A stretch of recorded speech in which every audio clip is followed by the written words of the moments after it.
Equal, do waran wado moko. Talk and made the year. Do have that. Okay, I beg na good evening. My name na Michelle and I stay for Germany here. And I'm a single mother and I'm a beautiful lady, but I'm not the ugly, but I'm not today beautiful like that, but I just the average. Yeah, and I know how to cook very well for food. You know how to respect a man very well. Talker, you know how to respect a man. Those are the things they need. I know how to respect a man, and I know how to cook. I know how to in fact, anything where woman they do, I they do them. So, and I'm not 100% because now only God be 100%, but I'm also trying my best. So, and I'm from Delta State, Isoko, from Emevo. So if I see somebody from Delta, Isoko, or from Yoruba, or even if na Igbo, but it's okay for me. I'm a God-fearing woman. I don't like man where they smoke, where they drink, because I'm a God-fearing woman. So, mommy. Okay, you I'm try. 38 years old anyway. She's 38 years old with one child. Yes, 38. If even if it's from 40 or 45, even if now 38, the same age with me, no problem, no matter. At least man we don't get one pikin or two. It's okay, because I know the man we don't get one or two, he don't get experience, you know. So we can take care of the children together and make things to work together between us. So I live here in Germany. You know. So mommy. Okay, now number 2. A man that have documents. Yes, when we get documents, though me I get document, Italian document, but I did for Germany here. Normally you need to, you don't need to show them up, but you know I did for asylum, but I get 5 years document for Italy, but I did Germany here.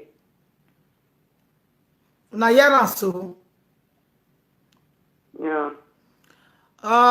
This woman. She's a wife of material in the house of Ozma. She's not a woman of Asa material.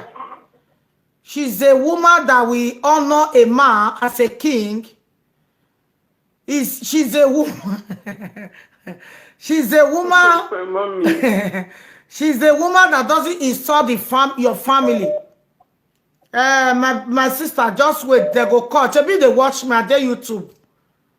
Yes, God bless you. Okay, just wait. 4, 9. Hello, God bless you.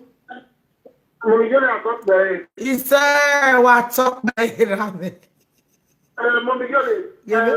not gonna get documents? You know, if you can marry person, marry her. That means you never ready to marry. Huh?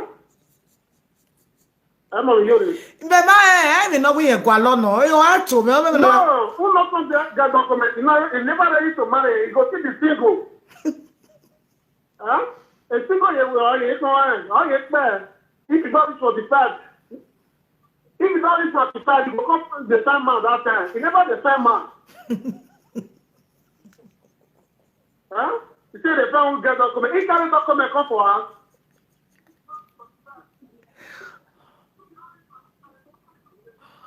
Mama, you're not talk about it. He said, "Call what?" He said, "Me time they come now. We so am mo uje me no time now. Me what time they come? Hello." But me know we are kwalono. Hello. Hello.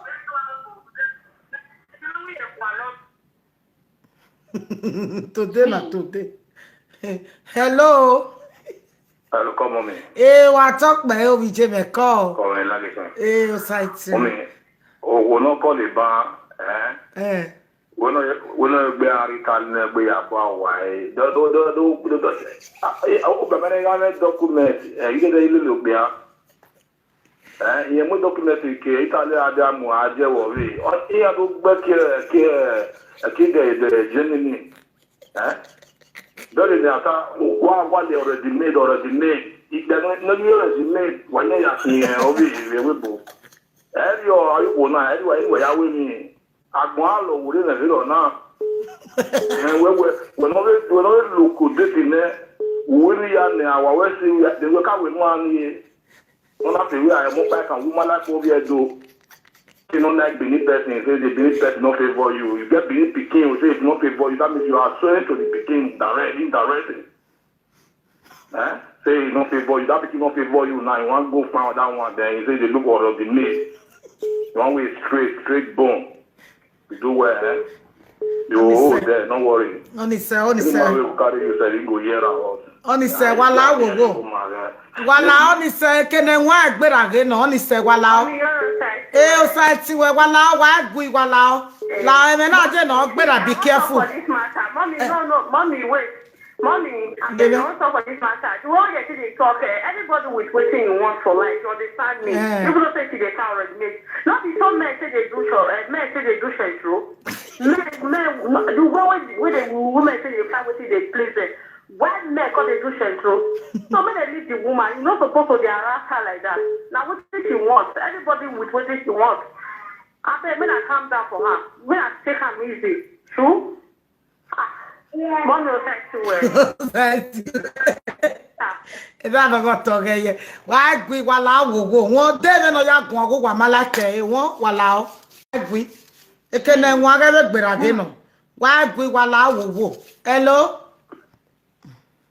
Mommy, you are talk me. Ise o wa to mi je me. Oba talk me. Ise. La a woman ni.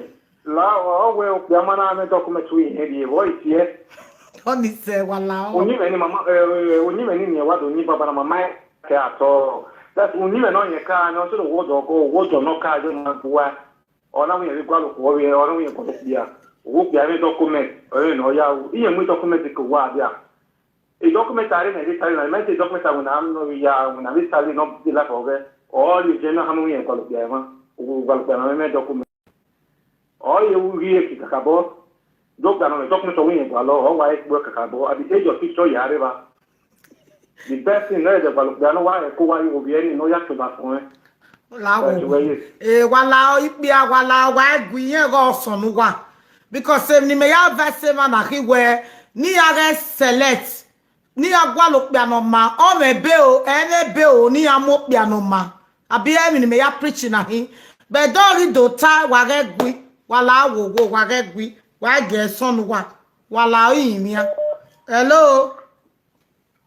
Mommy, you know what talk me. He say o call. Come on, you. Call J. Give me J. Mommy, you know. Give me J. They never they cry. They never they cry. I want me they make the me no marry me. You say no one be me.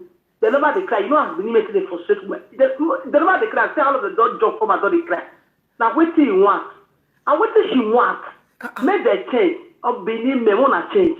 You see that all of the doors they run for now. Go all hook up now.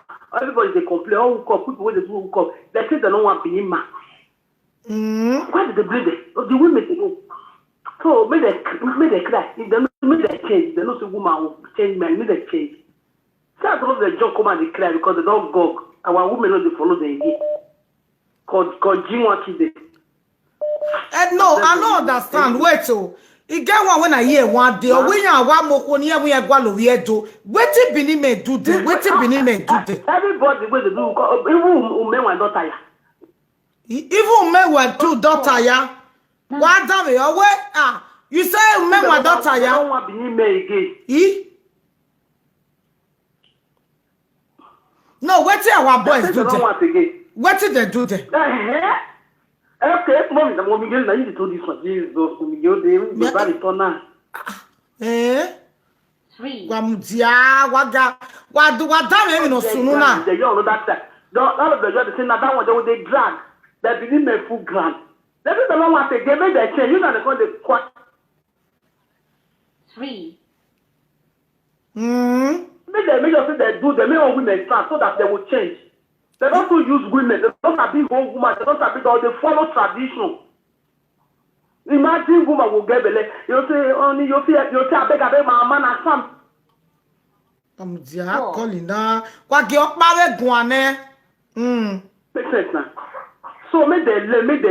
Me I wish I would get go of them. Make they lay all the change. That's all of the invest. Not one thing boy. I beg you. Thank you very much. He said me the strike. Me women strike for Benin men. Hey! Our women were sadu men were done here while we learn it. No, what's our Benin men do? Me are they talk and you they tell me say me no. They know. But what did they do? Because the Benin men when they did this program, they too correct. 3, 9. What did they do when I call they run for Benin men? He Jimmy. Hello?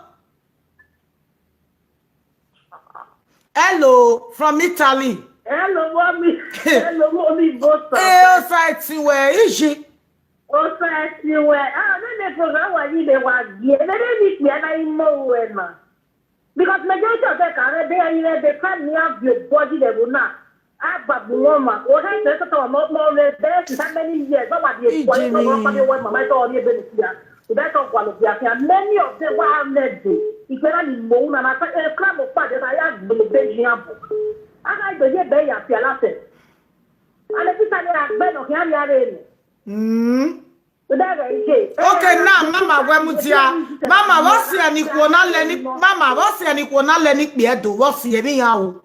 Only other man, crying was Yoniria now on my job, Uniria mommy, so for Yadomesina. You need it, be my ma, and my papa complaining. I didn't get your role. When you are more, I didn't know my way. You have another man going to manage Uniria man, and man, your ten, and I am no man or all. Every no man or Robert, 80 on my set, my mamma, and I don't know ma, what I tell you. I said, I'm not but I'm majority of them may I beg you apple. I beg you apple. What a son of me, I beg you, but they really do not the job today. You need more, you need a one. Cooking a cake, I will not my dinner. On my never become many years, but the one who one of that's all what we are here. Oh, that I'm on a better no who better the beg, no may I found when I hear any on a single master, my single mother, I want the money. I'm a Bielena. Yaga, Jim, Yaga, from the other one. If I let them, would you would have been here? I manage your diary government and I've been a monarch and I am going to come out here and angry. Only this bad good mother with Boya to be behind. Then you are more than the other Italy. You tell you say, all these and I'm near you when you take your lady. Oh, I don't know where I am. When you're marrying, I'm okay, marry I will be near. Oh, you know, I can't be here. I'm over. Yeah, but can I know that when you are here with you? When you are here with Emma. Emma. So, yeah, Emma. Hello, Jimmy Kona. Hello, He said, what are we, Jimmy? Come on, man. You know you're eh?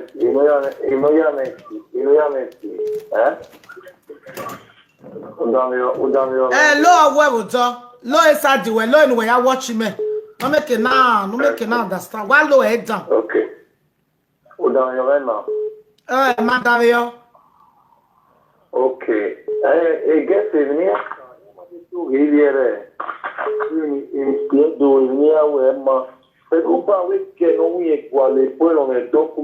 now.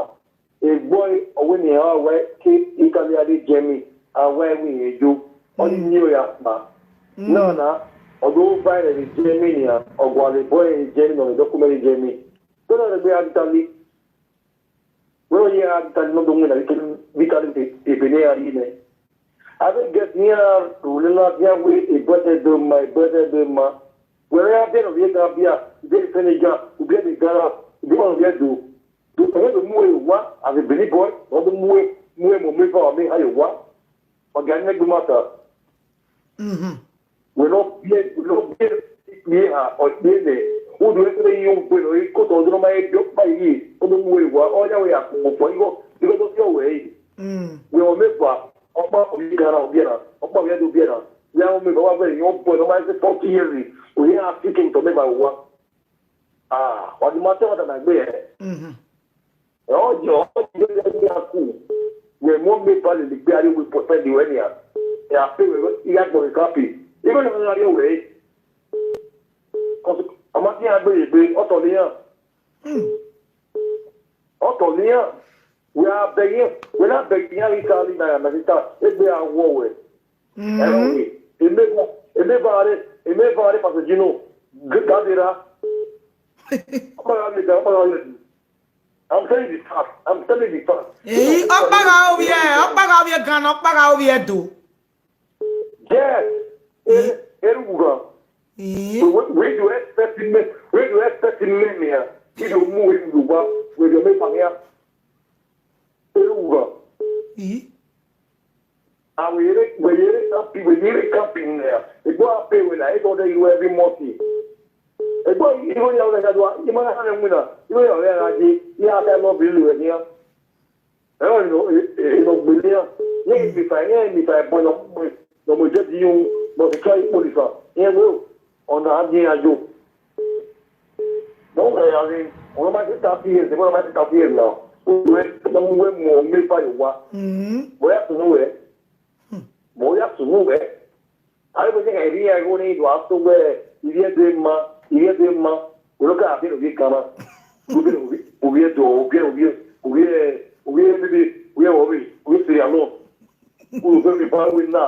On vient wàá sẹ́kọ̀dà kọ̀ ẹ̀ òwe nàìjíríà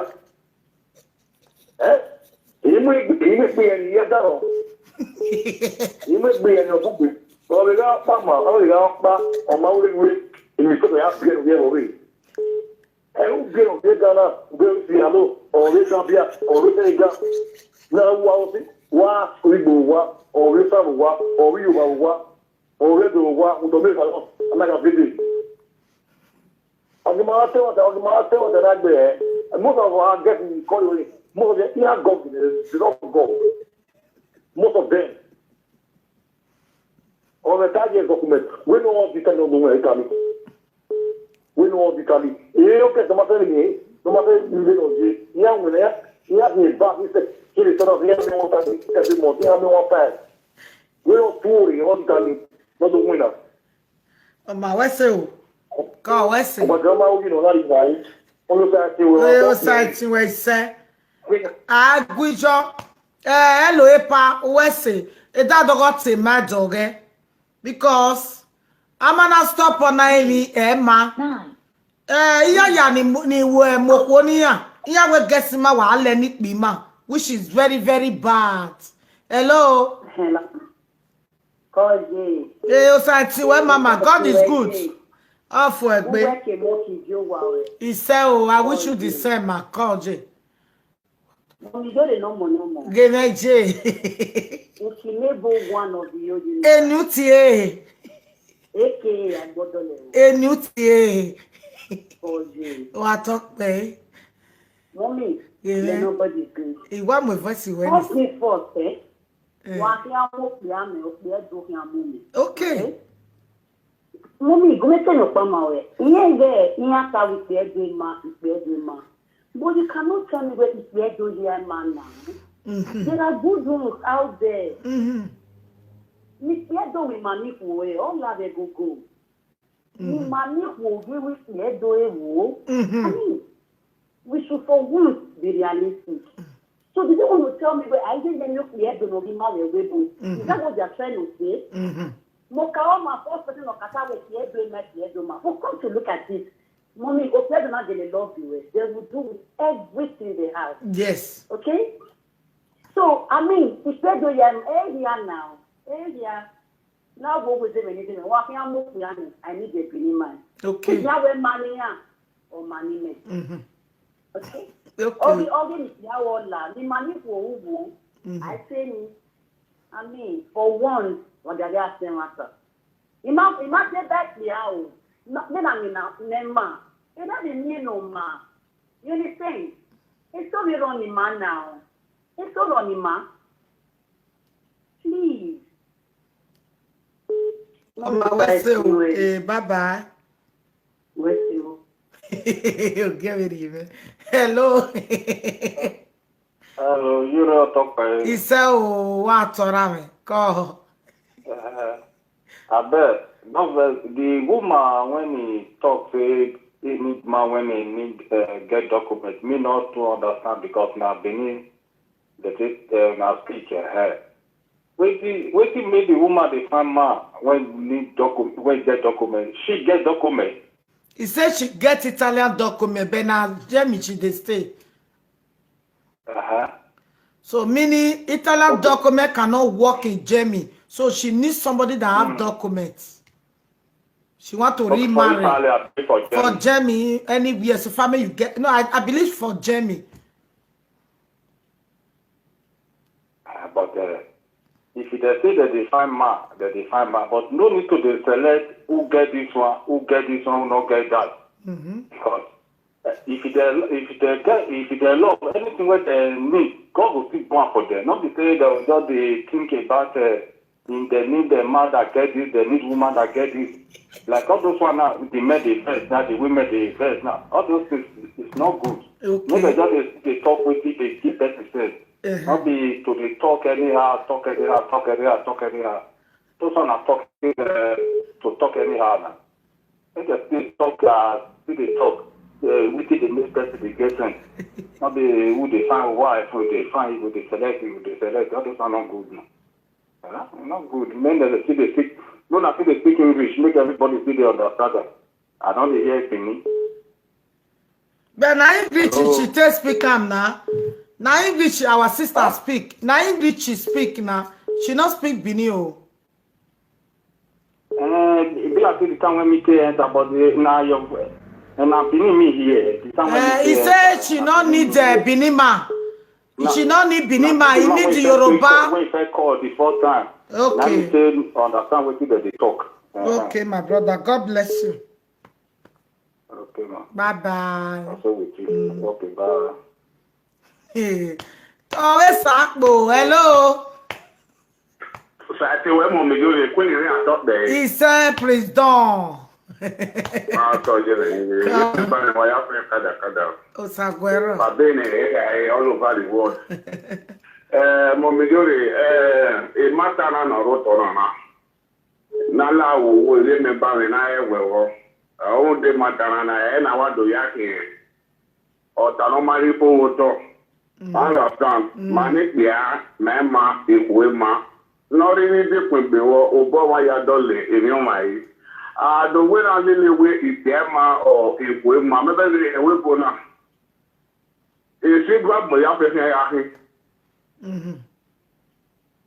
Se go amo ya fe ya he. So therefore nori ni me be wo nori ni mo yo to we ya se to ta.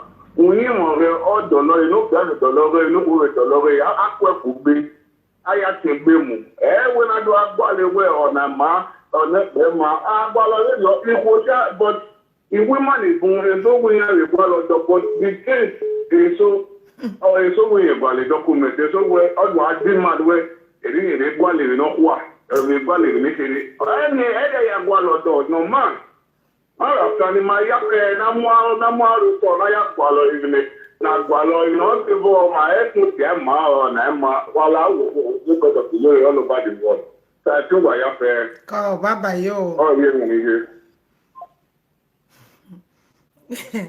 Okpata ma megwe. Ina gwe nega is select. We mo mi jo de yen select na ya mo ni ya mo pia na me bia. E do wa ya reply me. Ni select ni ya mo pia na me bia. Ina we jo. Gwe ka geti ma na ne do ma. Ogwe me be yen mu ni mo no me be ni na we no kwa to boy gwalo. E di wa ya ku from Jamie too. 3. Na no to boy gwalo. He said igwa no pia nya where you get paper because igwa seni awu. Hello. You said we Hello, gbo. Kazi, well. Zaza one. Come. Me aje. Ya ko dame o ba jelo. Give me. Pena, ma mo e. Wa mwere aya enwina aya ari ogwa mafo. Ofo. Pori anima. Mari anima. Ba bi mwere na ne be awata we ebeni no pia kwa le ebeni no pia kwa lo. Ebeni me wa surprise yen. Oni me si ma kwa mo ne break Nigeria wa ate. Wa ba re peji. No ye na na falu e o falu wa ma na me falu ko no khia. I don't know na bushi no a. Iwa agi ko so ya we am panele to panele beni na me do to no fe go e. O do ba ya motel ya mu fo. No debe. Because to them of it. Obama ya tell me on because in the water, me ye kere di tele, ni me ya di tele de rame. Era me ne ro pa ije mo su tele de rame che. Era me ke to bowa. Won se, ko ye me ni me le ne, a su tele lo pia. O pa ma na ne ro pa. U sa ti to po, u sa ti je, e courage we, eru, ni ya ta u sa ti ya to pa ni mo pe ni do ai keki. E ha va se no we ni ma zite. Okay.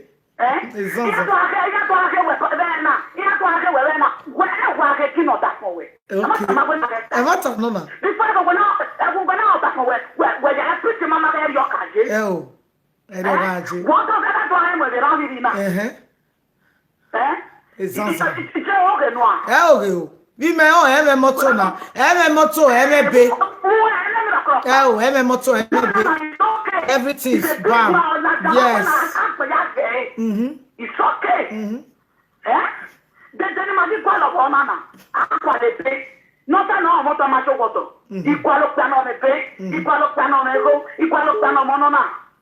I don't know when I get that to tell it of the Hero. It's Hero. You know what one of the cafe, man. I want to go to cafe now. I want to get happy water. I want radio.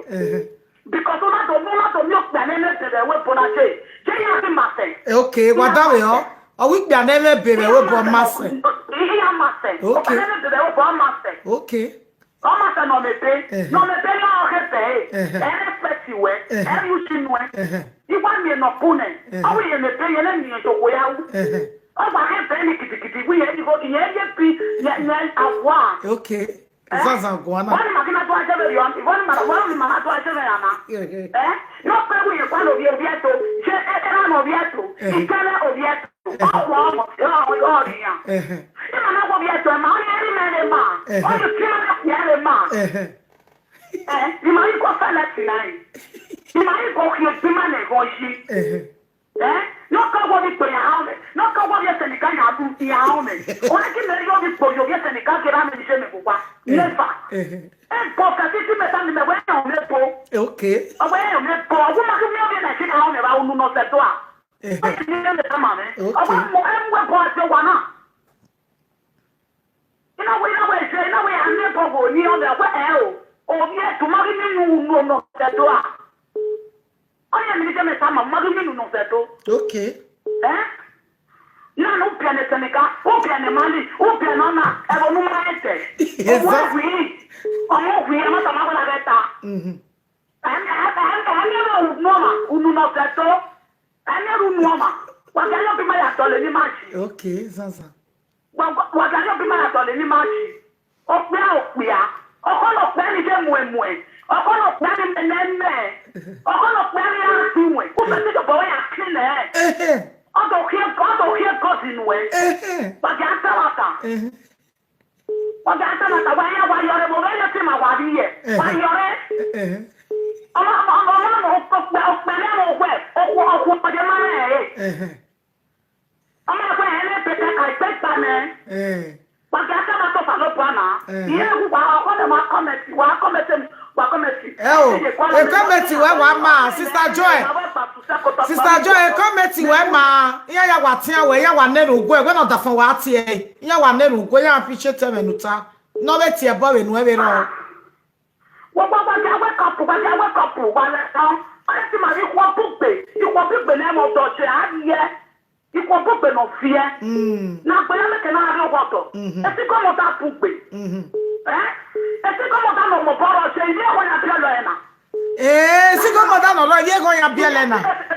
Yes, il est en pousse, il est syndicat, il est mali, arrive, il faut pousser, il est à faire la mouche, il vient la chine, il est dans où? Hein? Il est dans où? Oh, il y a un peu ma chose, ça, oui, pour la matin, ma bonne avec ça. Ok. Hein? Regardez à ce matin. Quand je fais si ouais. Hey, bye bye, yo, I love you too. Hey, Zanzawa. Isa, mon Dieu, dans mon rave. Voyons la na, on pourra D'abord.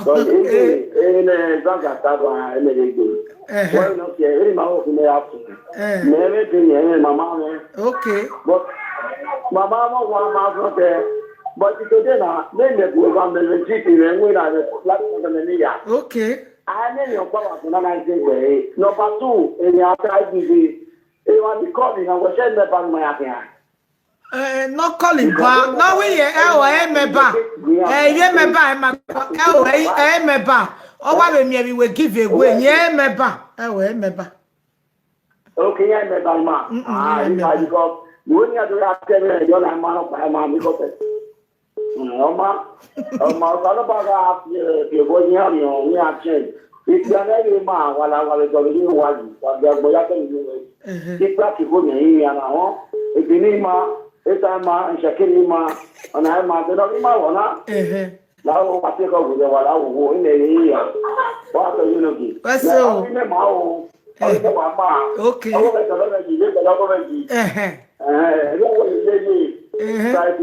What's up, Rame? Bye bye. Why you not na eja? I'm gonna stop it. We are now come up with. Mom Jode, you may never be no me be you go lo. I'll go with you. Hello. Iseo site where? God, testimony, Marie.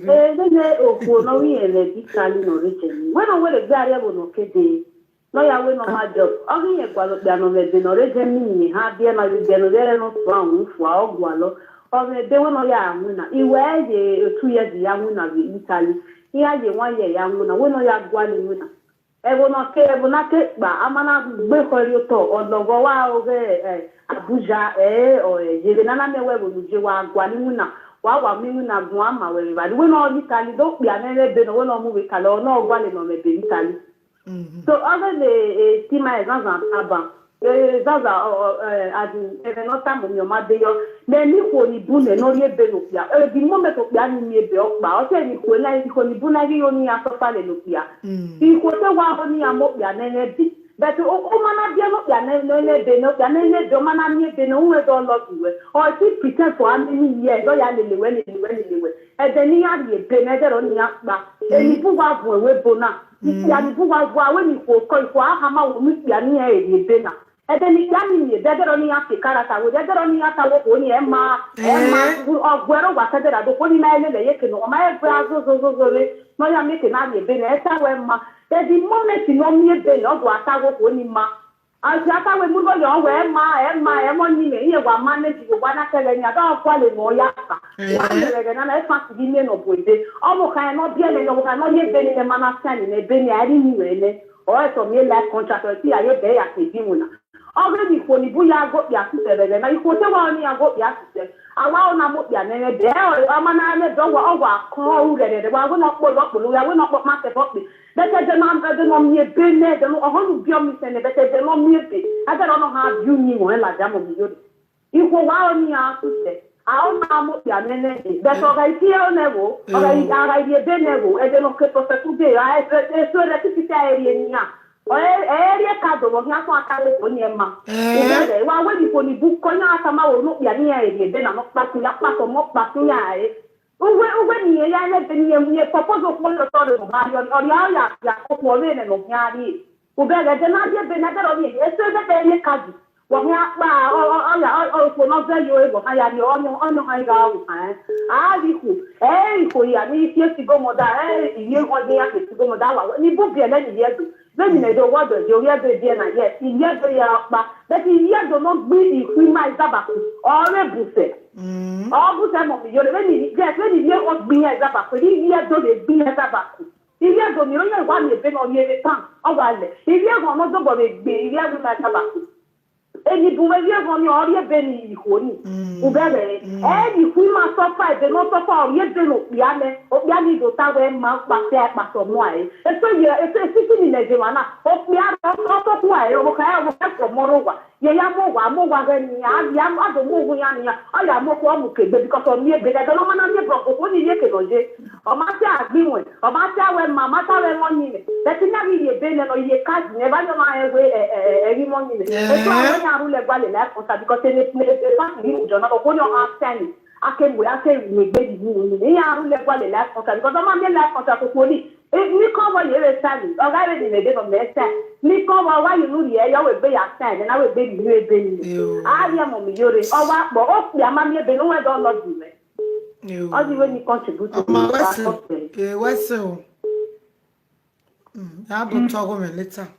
Hello, God bless you, Eja. Oh, you know, J from Australia. About software. He said, Mama, Osati, well, you can't imagine now. Madame, Joy Caba, Nikiri, where is the who?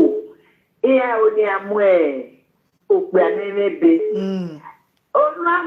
And many people run Momo on a day.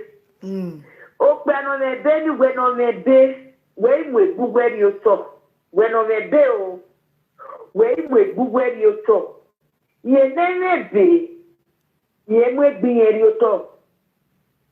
Ye never be no man with bear you Tony. You carry a year of a little work here. Oh, the little work here. Whereby Otote Ekwe, me waru we me no guana.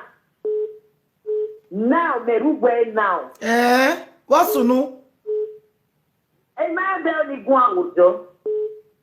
Oh, we're mop ya nene be on a be wejo. Ye nene de. When on the be we study ye. They no je. Then ni aya mani ye. Nu wado kubwe. Where when on a bed where more where woman I was told me. So ya can't get me. Who can you do it like here? Yes, you never been ya, if women.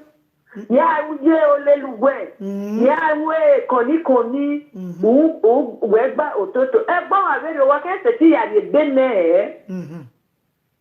A bomb, I read what I said, he had the edge of one head. What do I live to get that? Only I can't leave do my do. Really? I'm not no only money do. Money do. Only ma is too dirty. Or be with me. I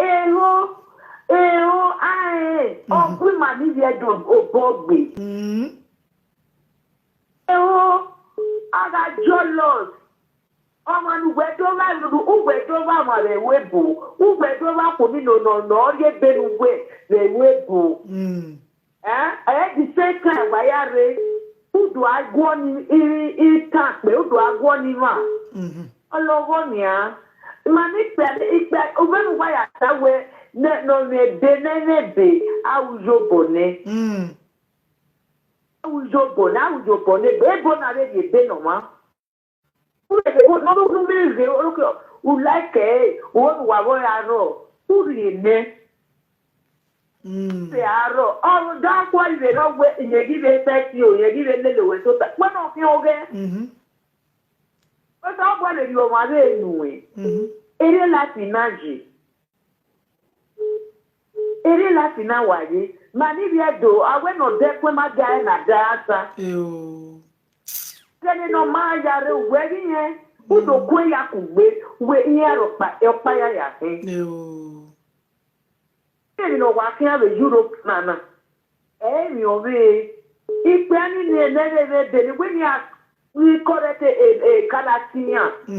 When you are correct a Calatina, oh, one look, okay, only my Wakaba we are, or when I Wakaba, we are, O piano merele. O me go no we. O ko ni ye be ni ne. O wada lele here.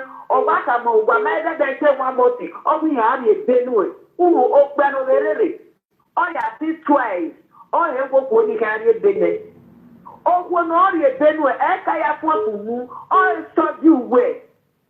Ni a ti ri be nu. That is ma. Is the boy problem here. Hello, mama. Hello, mama. Hello, mama. 1 minute. Hello. Hello, mama. 1 minute. Oma no galeri ebe no ma study oma. Mama na wate mata. Uka we study unu kpo he yare ebe ne. Hello funi akacha na gbe na na study e.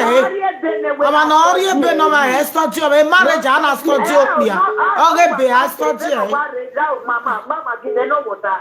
O mare le wa ugwa ho le wa mo tubu ari ebe ne. Yes, if you are a bena ke wa man you like e na. Ona we bi wen because okay, no problem.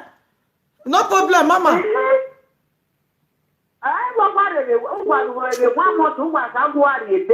Of course.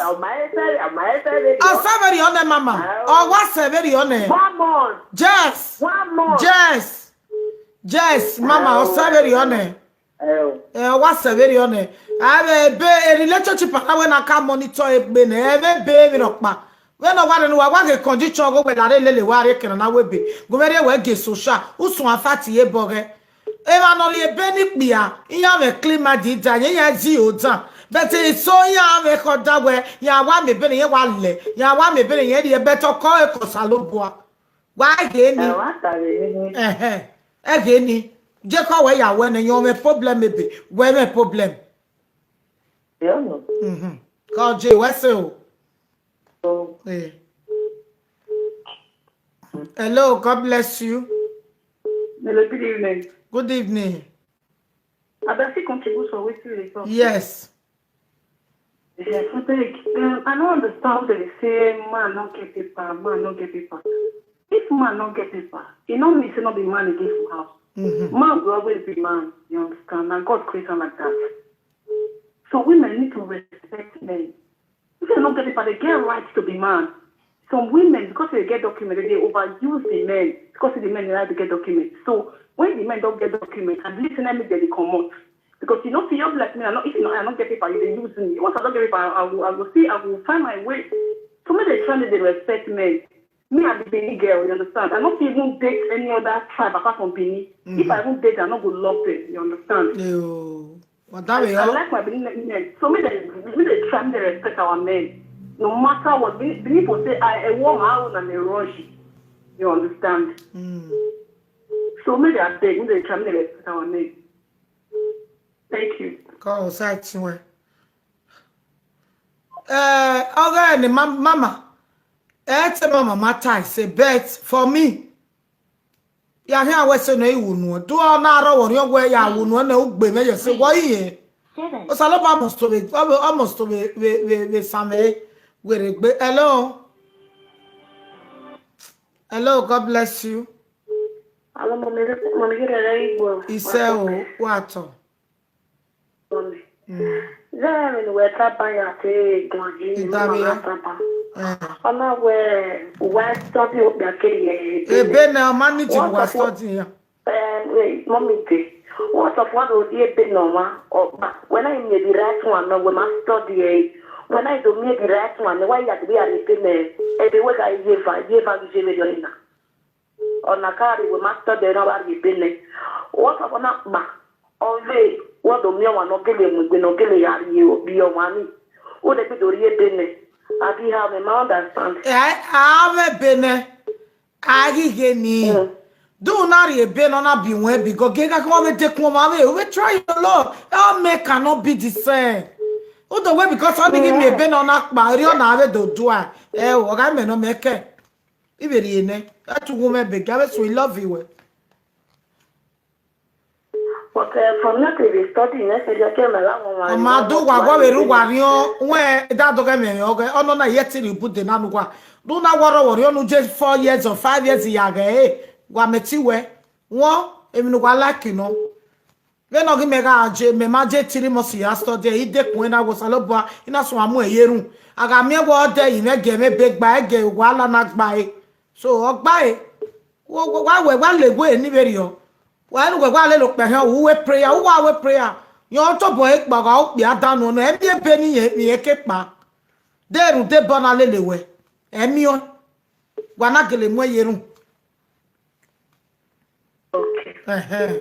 Ko o fo egbe e wa de kun pe ameme be wa mu eyerun aga mi e we ru de be wu mo e bo wa me be ne wa pa e o sa ti we be ni emi o sa ti we Ìwé wa ní ìwọ̀n ti sọ́nà bọ́ dé bàyàn.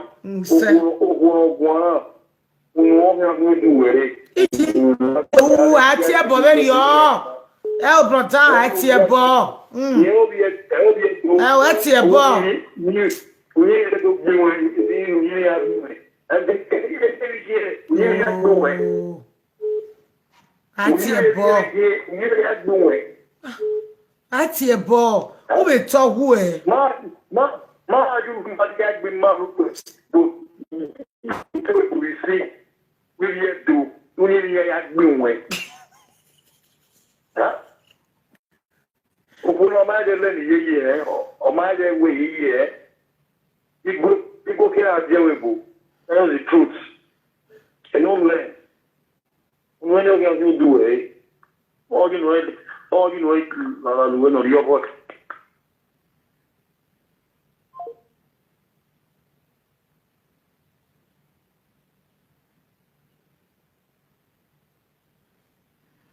Three. wa deru wa ga ti e bo ya ga fun e kolu wa 5. anybody know where they gbegun awon yan tell me bo if you call iwe ere ya gun o ma wi bi to ma eri ere ma era o wi to ijo o wi to mi a wi bi to ma ba ya se gbe family me e me gwe ma hello ẹ lọ mọ yẹra àtọpẹ ise káwọn mi e site we ṣáàtì ọmọ mi ọgbọta yo láì topic náà wà rúta náà ní àwọn àgbọn kan nǹkan tó pẹ́ ní kíkọ́ sí nǹkan tí ń dé máa tẹ̀lé ọ̀rọ̀ wọn ìjáná ẹ̀ ọ́ mẹ́mí náà díẹ̀ wà wà níbi ilé èdè ni wà pọ̀ sí ilé èdè òbí èdè wà ní ẹ̀ máa yẹ mú ní ẹ̀dùn ìyá náà pé ẹ̀wọ́ máa ó nà mẹ́rọ yìí. ọ̀wọ́n alájà ọdún tẹ èmi ẹ̀gbọ́n àlọ́ máa rí àgbọ̀n ìmọ̀ ẹ̀ yà kí ẹ̀ problem jọ ìgbé ẹ̀.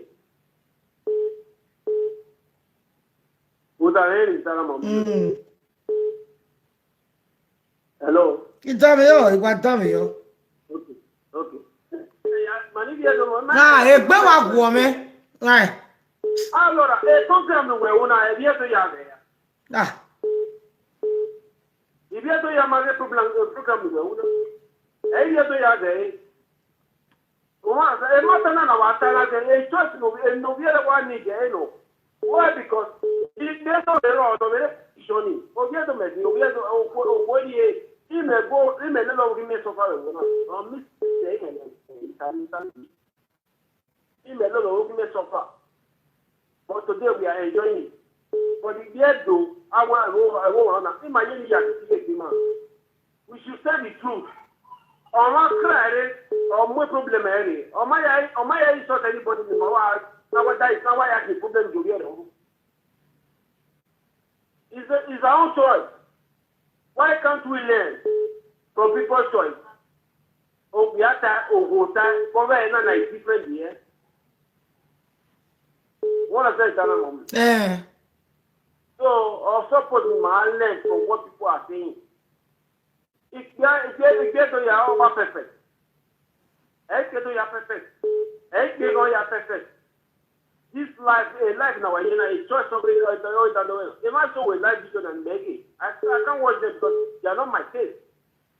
Everybody has his own taste. There's something there, a lot of your code, a lot of your code. But if I told you a lot ni Jimmy so we should learn from each one from each other. Why you problem on why attack a video. You're in your life. So everybody have his own choice in life. ah Jesus God what's so We should learn. Jimmy, wa always say topic in us say because we no iri na e ko mari ni mejo. Ah, go I mala anything sort. Hello. Hello, thank you, mommy. What are we Jimmy? Ogeni ya tane wini ve gwaji tere eni ve se.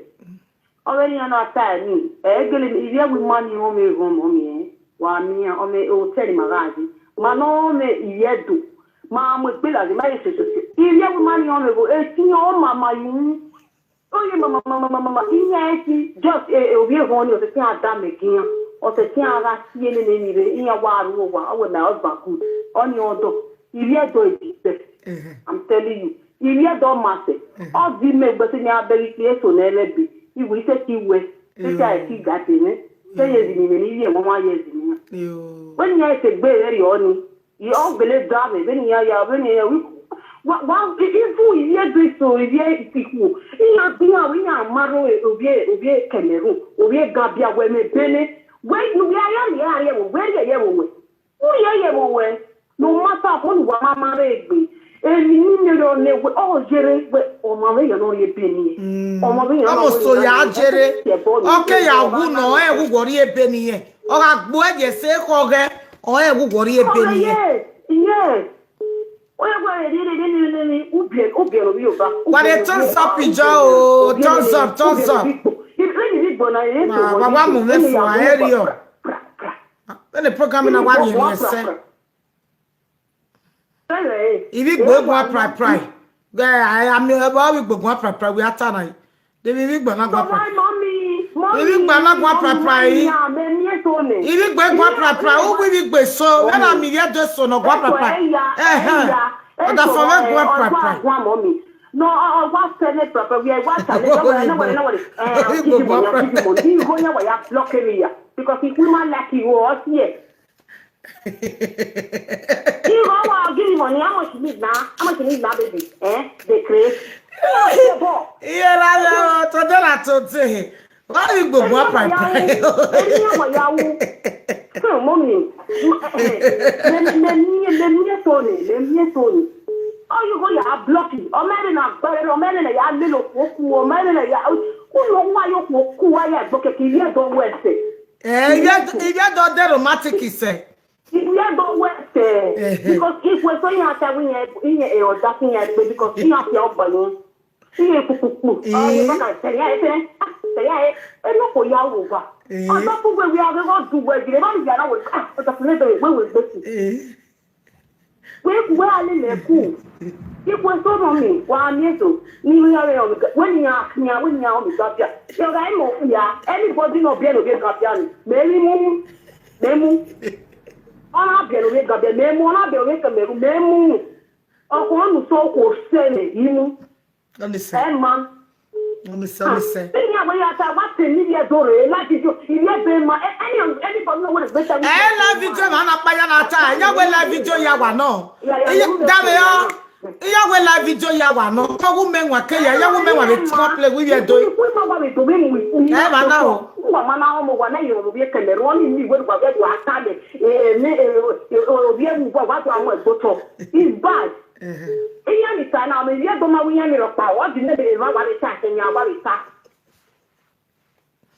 ya ye be no wa ye be ne o ga take wo se o ma ko for free e marriage na 50-50 no o gbe so gba se re gba e yo bi aje re bi je re ga bi ji ma e so ro no ma won so ta e so ro no yo won so ta Mama, bye-bye. Even social more family. Oh, when he comes down, oh, when he follow, now he follow away. One, if we nice to, oh, wait, I go for this one, I go for this one. Where the father of the children, I beg young. I beg young. They were oh, a win while living a while in the here, while in the here. And how you women.